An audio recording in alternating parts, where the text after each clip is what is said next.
The Axis leaders laughed. To them, America was nothing but a land of abundance, a nation of razor blades, cars and jazz records, soft and untested for total war.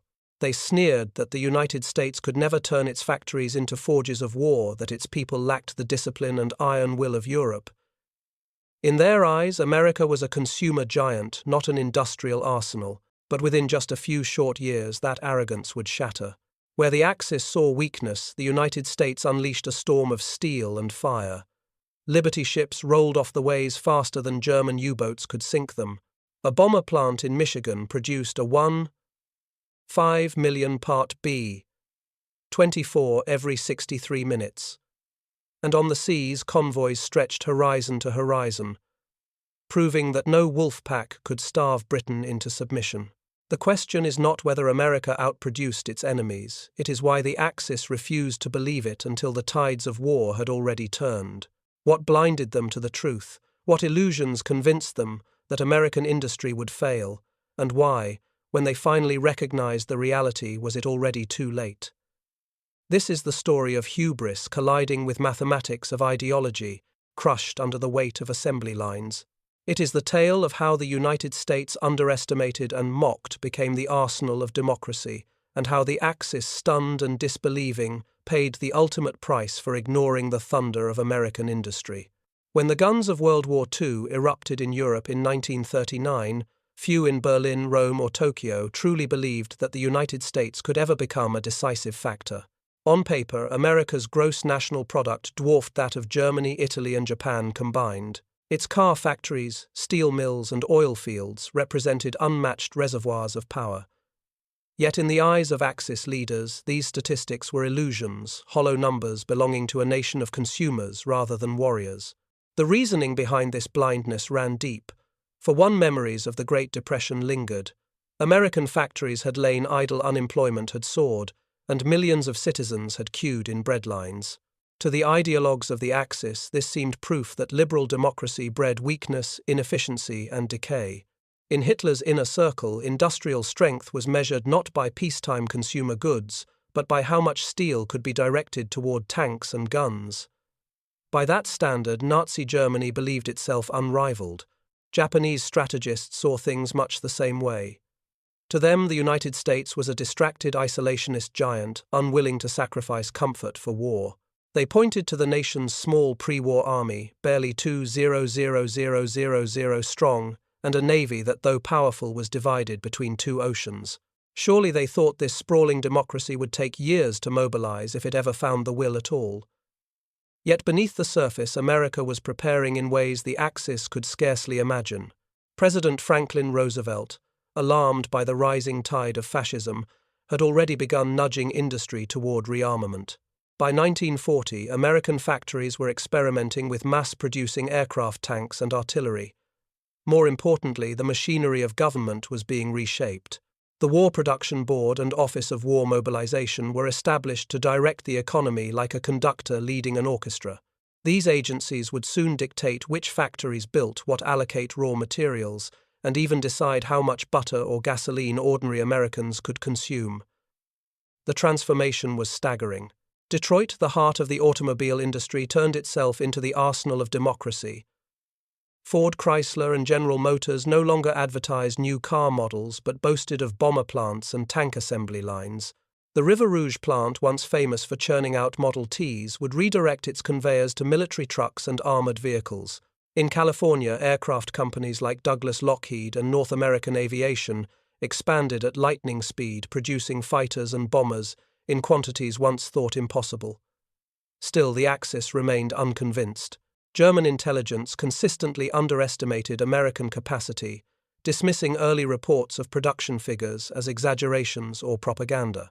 When agents reported that Liberty ships were being welded together in prefabricated sections and launched in mere weeks, senior German officers scoffed. Such claims seemed absurd compared to the months it took German yards to complete a single U-boat. The Italian leadership, meanwhile, clung to illusions of prestige and tradition. Mussolini fancied his nation a reborn Roman Empire, but Italy's industry was a fraction of America's. Italian factories lacked modern machinery, their workforce was undertrained, and raw materials were scarce. Still, propaganda convinced the public and Mussolini himself that sheer spirit and daring could compensate for what they lacked in production. The irony is that even when America revealed its hand, the Axis chose denial over acceptance. In December 1940, Roosevelt delivered his famous Arsenal of Democracy speech, promising to supply not only America but also its allies with the tools of war. Through the Lend-Lease program, billions of dollars worth of tanks, trucks, aircraft, and food would flow to Britain, China, and later the Soviet Union. By war's end, the United States would send over 4,000,000 trucks and jeeps, 14,000 aircraft, and thousands of locomotives to the USSR alone. Yet in Berlin, such figures were brushed aside as exaggeration.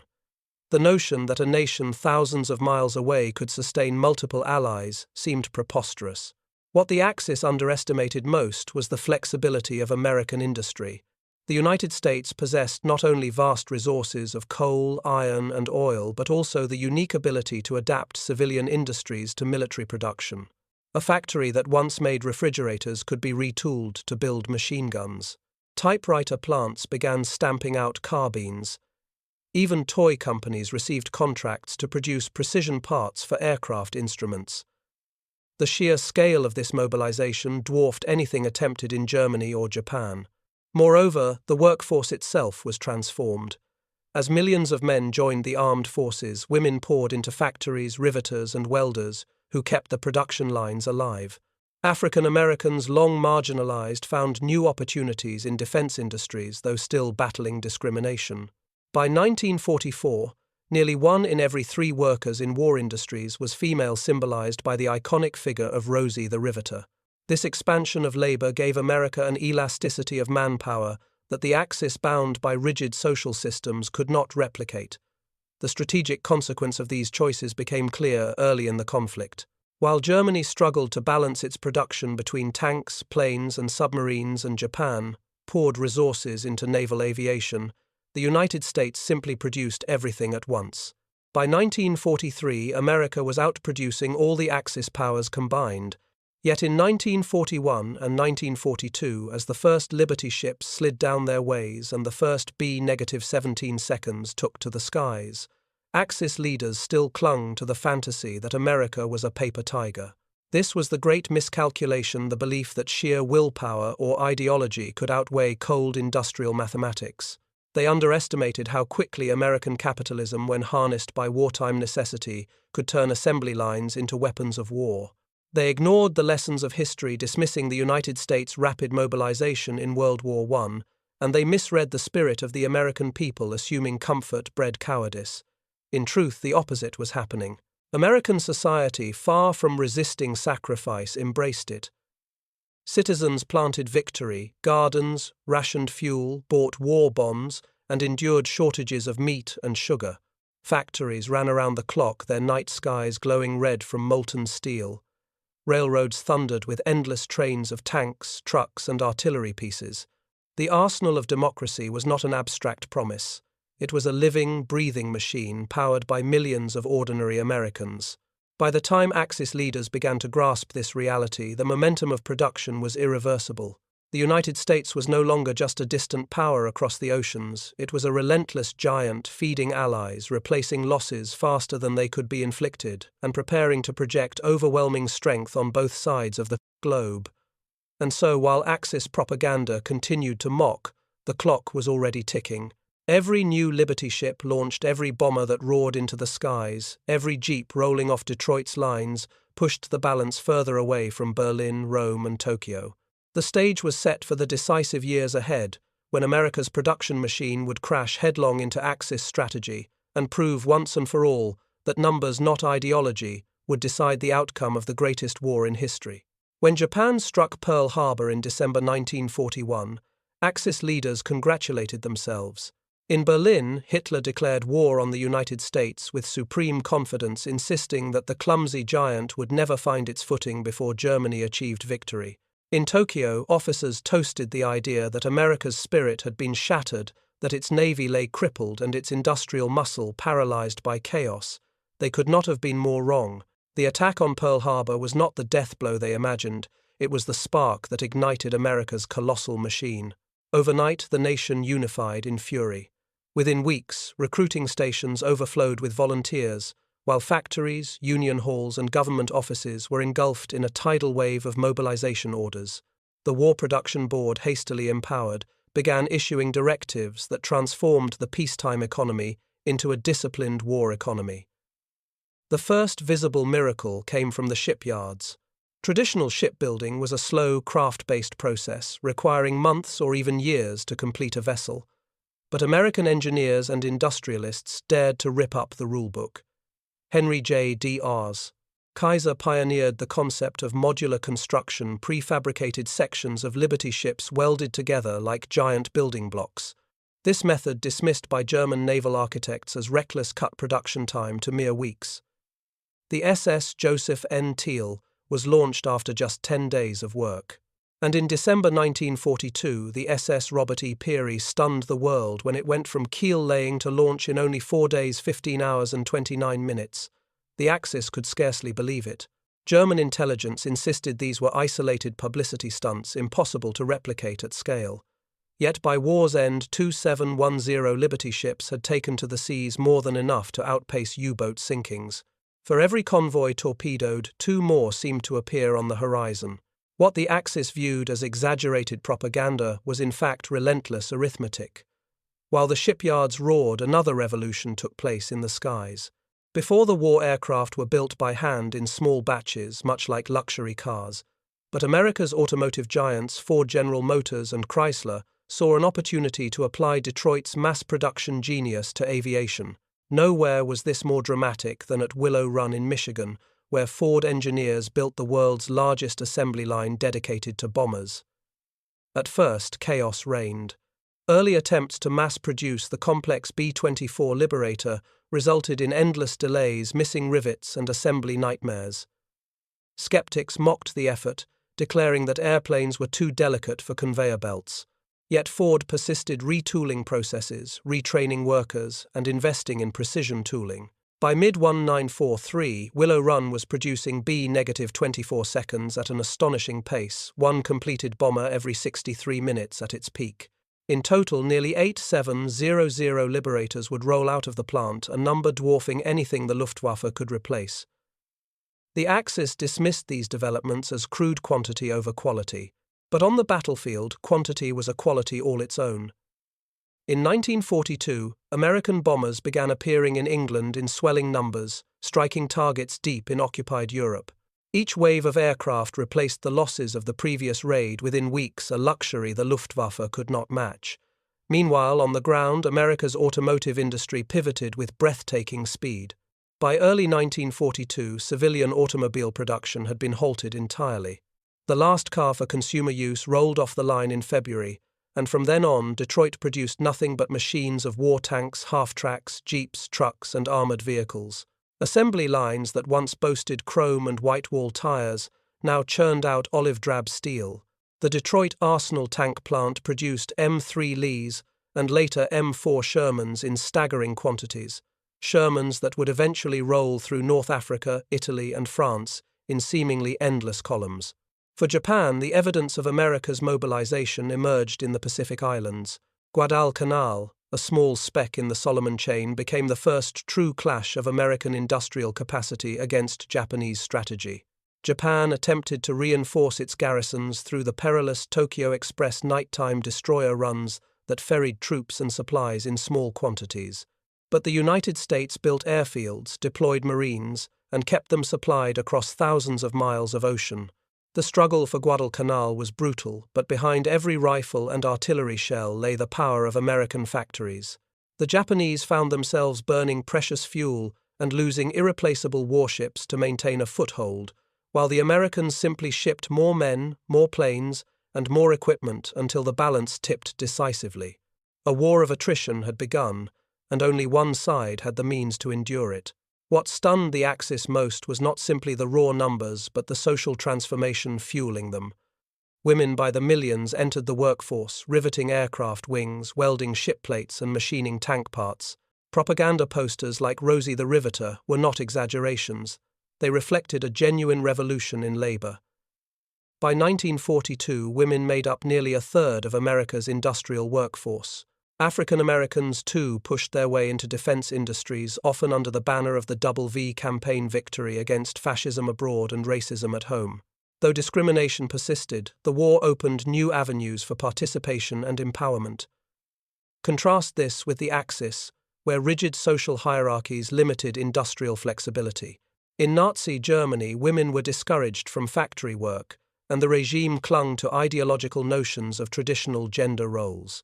Japan, too, resisted large-scale mobilization of female labor until it was far too late.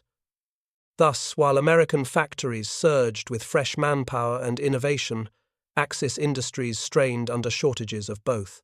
By late 1942, the writing was already on the wall. Convoys were growing larger, bombers were flying farther, and tanks were rolling off ships by the thousands. The Axis had expected a complacent America unwilling to sacrifice. Instead, they had awakened a colossus whose capacity for production seemed limitless. And yet, despite the mounting evidence, Axis leaders continued to believe they had time, that their own victories in Russia, North Africa, and the Pacific would hold. It was the gravest of miscalculations. For the storm of 1943 was coming, a year when American industry would hit its stride and crush Axis strategies beneath a flood of steel and fire. By 1943, the United States was no longer simply mobilizing, it was producing at a tempo that staggered even its own planners. What began in 1941 as a scramble to convert car factories and shipyards into engines of war had now matured into a relentless rhythm of industrial might. For the Axis powers, the year marked a dreadful turning point, the moment when they could no longer deny the cold arithmetic of American production. The Atlantic was the first theater to reveal this imbalance with brutal clarity. In 1942, German U-boats had prowled the seas with terrifying success, sinking Allied merchant vessels faster than replacements could be built.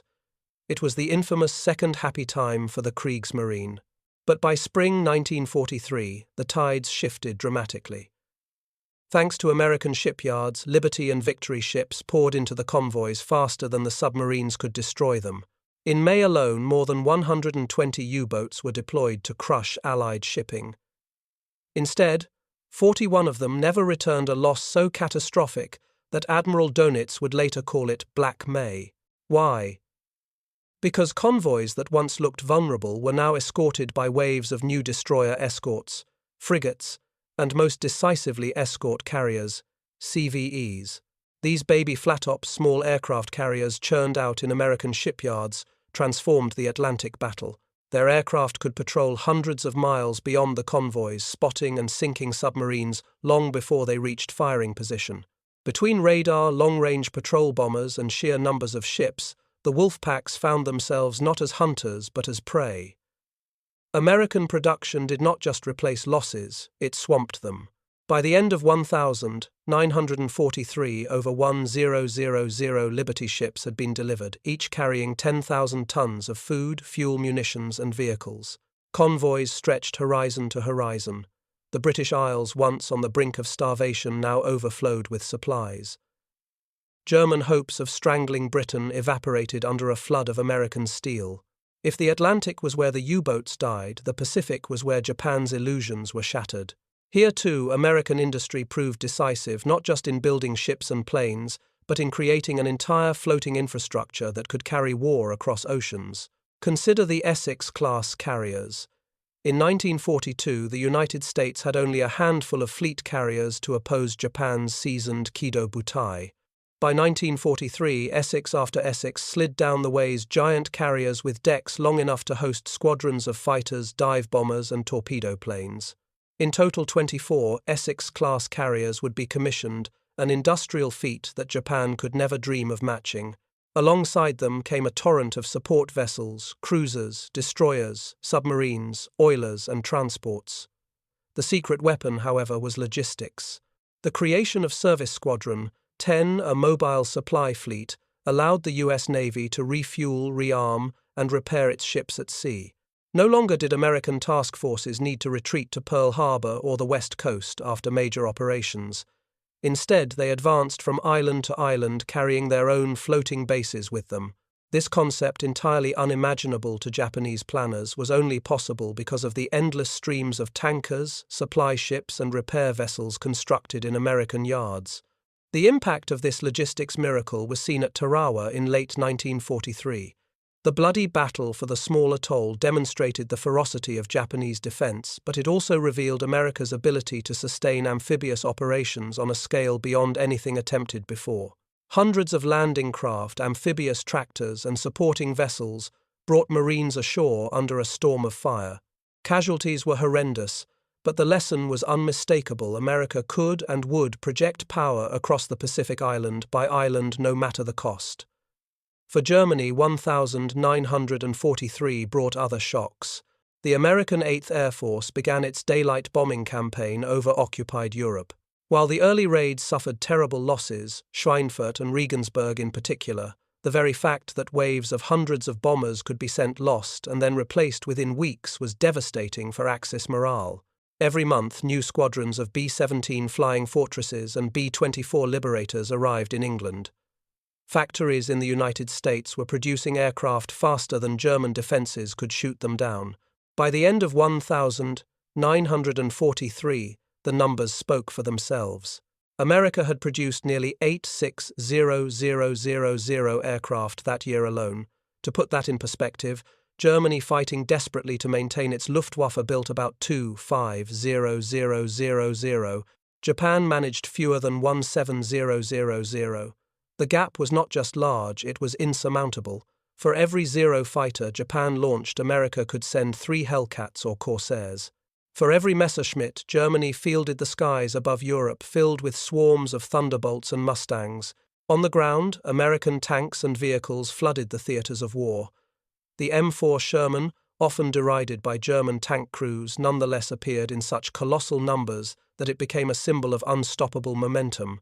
Over 5,000 Shermans would be built during the war, supported by tens of thousands of half-tracks, jeeps, and trucks. In North Africa, the sight of endless columns of American vehicles rolling toward Tunisia convinced many German officers that they were facing not an army but an industrial avalanche. Perhaps the most stunning element was America's ability to fight a two-front war without compromise. While shipping convoys and aircraft to Britain for the build-up against Germany, it simultaneously supplied fleets and armies in the Pacific. The same factories that built Liberty ships for the Atlantic were producing landing craft for the Pacific. The same forges that stamped out tank armor were rolling sheets of steel for carrier decks. Where Germany and Japan were forced to choose between priorities, America simply produced everything at once. The psychological shock of this reality began to sink in during 1943. Reports filtered into Berlin of convoys that seemed endless, of bombers that never stopped coming, of tanks that replaced themselves faster than they could be destroyed. In Tokyo, naval planners faced the grim truth: while every lost carrier and trained pilot was irreplaceable for Japan, the Americans could replace both within months. It was in 1943 that the Axis first realized the war could not be won. Their strategy had always depended on quick, decisive victories before American industry could come to full power. But by the time the scale of production became undeniable, it was already too late. The war had transformed into a contest of endurance, and only one side had the means to endure. By the dawn of 1944, the United States had become something new, not merely a participant in the war, but the arsenal that armed the entire Allied cause. The illusions of Axis leaders had collapsed. Yet the final proof of American industrial supremacy was still to come, in the storms of Normandy and the skies of the Philippine Sea. By 1944, the war had entered a decisive phase. The Axis powers, once confident of victory, now stood against an opponent whose strength was no longer theoretical but overwhelming, manifesting in steel, fire, and logistics on a scale unprecedented in human history. The year would see America's industrial miracle transform from numbers on a production chart into living, breathing armies and fleets that smashed through Axis defenses. It was the climax of a struggle where factories, not ideology, dictated destiny. Nowhere was this more visible than on the morning of the 6th of June 1944, D-Day. As dawn broke over the English Channel, German troops, peering from their bunkers, were greeted by a sight that defied comprehension. The horizon was gone, swallowed by the silhouettes of ships. Over 5,000 vessels, battleships, cruisers, destroyers, transports landing, craft of every size filled the water like a moving continent. Above them, 11,000. Allied aircraft darkened the skies, ranging from nimble fighters to lumbering bombers. On the beaches, 156,000 men prepared to storm Fortress Europe in a single day. This invasion was not merely a feat of courage, it was a feat of industry. Every LST landing ship tank, every Higgins boat, every jeep rolling down a ramp into the surf was the product of an American assembly line. The Mulberry Harbour's massive artificial piers towed across the channel and assembled on site were marvels of engineering that only a nation with endless steel and manpower could conceive. And beneath the waves ran Pluto the pipeline under the ocean, pumping fuel directly from Britain to France. It was logistics made manifest, a web of innovation that rendered German defences irrelevant. For the Wehrmacht, the shock was total. Even seasoned veterans, hardened by years of war, were stunned by the sheer scale of the assault. German generals reported that they faced not an army but a machine. Tanks, trucks, and artillery poured ashore in such numbers that even when one column was destroyed, another seemed to appear within hours. The Red Ball Express, an endless convoy of trucks operated largely by African-American drivers, soon carried thousands of tons of supplies daily from the beaches to the front lines, keeping Patton's Third Army in perpetual motion. In Berlin disbelief reigned. How could the Americans sustain such a force, while simultaneously bombing Germany day and night? Yet the evidence was irrefutable. The industrial base across the Atlantic had become an inexhaustible arsenal, and the factories of Detroit, Pittsburgh, and Chicago were now dictating the tempo of the battlefield in Normandy. Meanwhile, across the globe, another storm brewed in the Pacific. In June 1944, the U.S. Navy sailed westward with a fleet unlike anything the world had ever seen. At its heart were the Essex-class carriers, giant floating airfields, each capable of launching over 90 aircraft. But the true power of the fleet lay in its numbers. 15 carriers escorted by battleships, cruisers, and destroyers formed a mobile armada that Japan could not hope to match. This overwhelming force collided with the Japanese combined fleet in the Battle of the Philippine Sea. What followed became known as the Great Marianas Turkey Shoot. Japanese pilots, poorly trained and flying outdated aircraft, hurled themselves against swarms of American Hellcats guided by radar and supported by endless reserves of fuel and ammunition. In just 2 days, the Japanese lost more than 600 aircraft, along with 3 carriers. American losses were minimal by comparison. The scale of the disaster was not simply a matter of tactics, it was the inevitable consequence of production. For every plane Japan lost, it struggled to replace even a handful. America, by contrast, was producing aircraft in the tens of thousands every month. Factories at Grumman and Vought churned out fighters faster than they could be ferried to the front. Pilots trained in vast new programs, graduated in waves ready to fly the machines, waiting on the decks of carriers. The Philippine Sea also highlighted the revolutionary concept of mobile logistics. Service Squadron 10 kept the fleet supplied with fuel, ammunition, and spare parts in mid-ocean. Japanese planners had never considered that a navy could fight continuously without returning to port. But America had created a mobile empire of oilers, repair ships, and tenders that turned the Pacific into an American highway. For the Axis 1000, 944 was the year when the illusion of parity finally collapsed. In the skies over Europe, swarms of American bombers and fighters overwhelmed the Luftwaffe. P-51, Mustangs with their long range and superior performance escorted bombers deep into German territory. Aircraft factories, ball-bearing plants, and oil refineries went up in flames under relentless raids. The Luftwaffe, once feared as an invincible force, was bled white, losing veteran pilots faster than replacements could be trained. On the Eastern Front, the Soviet Union launched Operation Bagration, annihilating Army Group Center. Yet even here, American production played a vital role. Through Lend-Lease, the Soviets received hundreds of thousands of trucks, jeeps, locomotives, and tons of food and supplies. Soviet offensives, often described as steamrollers, were powered by American vehicles that carried Red Army troops and artillery forward at speeds unthinkable without Allied logistics. Stalin himself admitted that without Lend-Lease the Soviet Union could not have sustained its offensives. Axis leaders, once dismissive of American potential, now faced an inescapable truth. Their victories had been built on speed, and audacity gambles meant to end wars quickly. But in 1944 the war had become one of attrition, and in such a war America was unbeatable.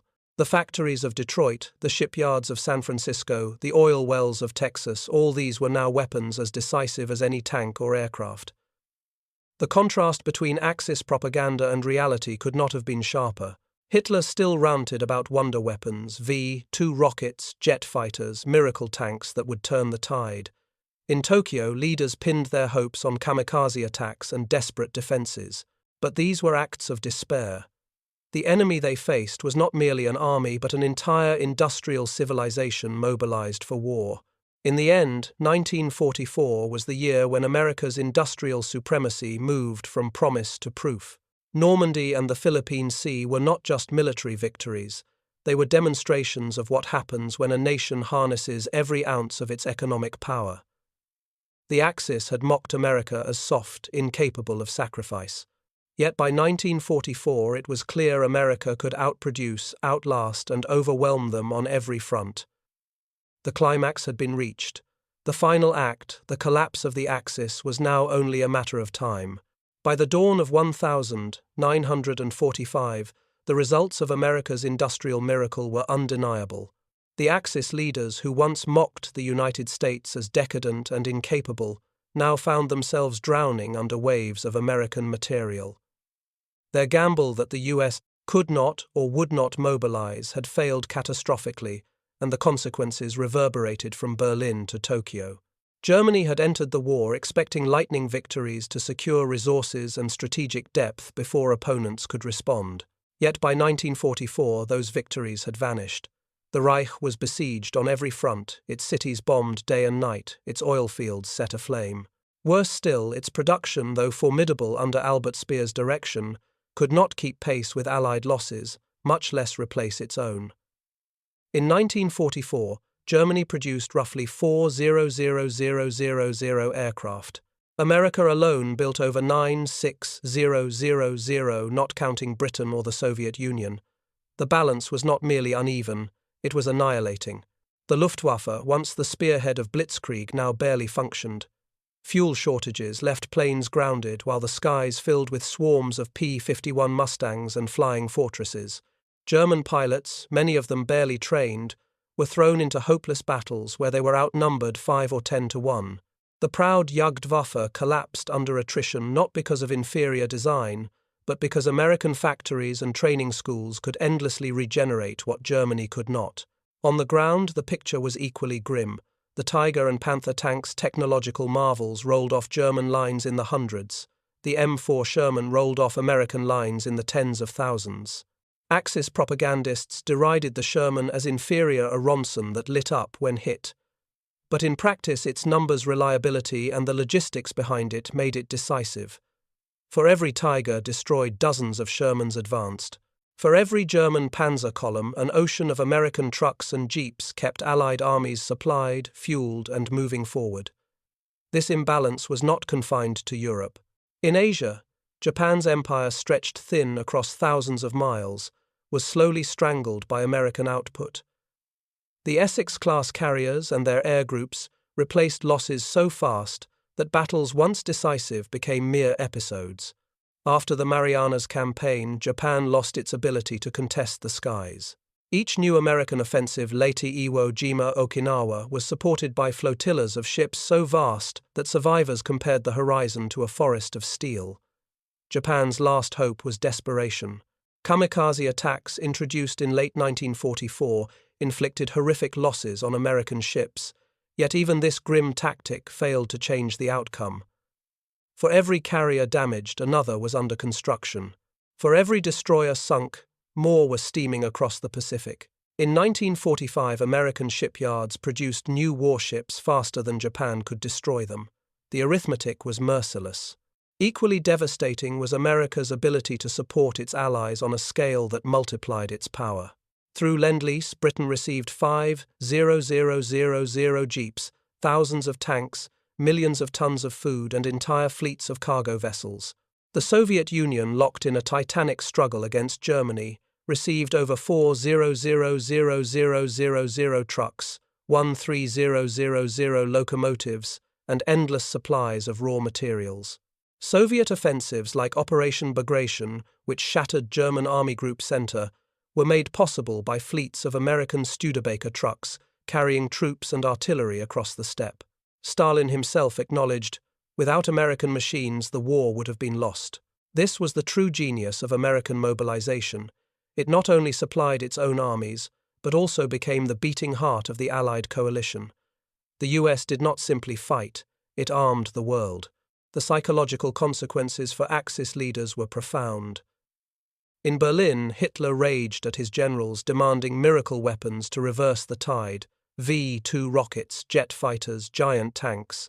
But even when these appeared, they were too few, too late, and lacked the logistical backbone to make a difference. A single Me-262 jet fighter might outperform Allied aircraft, but America could produce 100 Mustangs for every jet the Luftwaffe rolled out. Numbers, not novelty, ruled the battlefield. In Tokyo, leaders clung to hopes of inflicting such casualties that America would sue for peace, but this ignored the reality that US production could absorb losses that would cripple any other nation. At Okinawa, the bloodiest battle of the Pacific American forces endured thousands of deaths and scores of damaged ships. Yet within weeks, replacements had arrived, supplies replenished, and preparations began for the invasion of Japan itself. Ultimately, it was American industry that made the atomic bomb possible. The Manhattan Project was not just a scientific achievement, it was an industrial one, mobilizing tens of thousands of workers, vast amounts of electricity, and massive plants at Oak Ridge and Hanford. Only a nation with unparalleled resources and organizational capacity could have executed such a project in total secrecy while simultaneously producing thousands of tanks, planes, and ships. The legacy of this industrial triumph extended far beyond victory. It reshaped the global order. The United States emerged from the war not only as a military victor, but as the economic engine of the post-war world.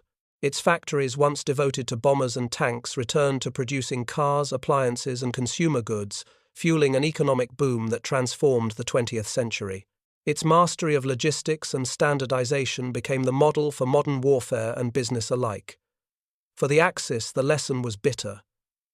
They had wagered everything on speed, audacity, and ideology. They believed that a democracy of consumers could not match a militarized dictatorship in resolve. They believed propaganda and hubris could outweigh steel and oil. They were wrong. The war proved that industrial capacity, when married to organization and national will, could overcome even the most determined adversary. The consequences also reshaped how wars would be planned forever. No longer could great powers assume that ideology or courage alone would suffice. Wars of the modern age would be won in factories as surely as on battlefields. The Axis had ignored this truth, and by 1945 they had paid the ultimate price. The image of American soldiers eating chocolate from their rations, driving jeeps across Europe, or flying B-29 seconds across the Pacific was more than symbolism, it was the physical embodiment of industrial supremacy. Against such overwhelming force, no strategy, no weapon, no fanaticism could prevail. And so the war ended not with a negotiated settlement, but with the total collapse of Axis regimes. Their capitals lay in ruins, their leaders dead or captured, their people stunned by the scale of destruction. The United States, mocked as weak and indulgent, had proven itself the greatest industrial power in history. The reckoning was complete, the lesson eternal. Numbers had spoken louder than arrogance, and by the time the Axis believed, it was already far too late.